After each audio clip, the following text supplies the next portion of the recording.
Janata garage తర్వాత interior NTR చేస్తున్న movie పట్టాలెక్కడానికి పరుగులు పెడుతోంది.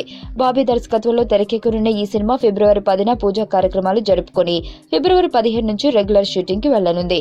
జై లవకుశ అనే టైటిల్ ని పరిశీలిస్తున్న ఈ చిత్రంలో ఎన్టీఆర్ 3 పాత్రల్లో కనిపించనున్నారు. తొలిసారి ఎన్టీఆర్ త్రిపాత్ర అభినయం చేస్తున్న ఈ ఫిల్మ్ కి బాలీవుడ్ ప్రముఖ కెమెరామెన్ సి.కె. మురళీధరన్ సినిమాటోగ్రాఫర్ గా రంగంలోకి దిగారు. ప్రకటన వెలువడినప్పటి నుంచి ఆసక్తిని రేకెత్తిస్తున్న ఈ సినిమాలో నివేతా థామస్, రాశి ఖన్నా హీరోయిన్స్ గా ఫిక్స్ అయ్యారు. ఈ చిత్రానికి NTR అనే అక్షరాలకు లింక్ కుదిరిందని సినీ పండితులు విశ్లేషిస్తున్నారు. N అంటే నివేతా థామస్, T అంటే తారక్, R అంటే రాశి ఖన్నా అని వర్ణించారు.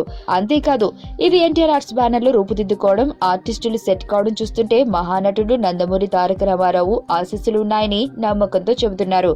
సో ఈ చిత్రం తెలుగు సినీ చరిత్రలో గొప్ప చిత్రంగా నిలవనుందని ఫ్యాన్స్ సంబరపడిపోతున్నారు.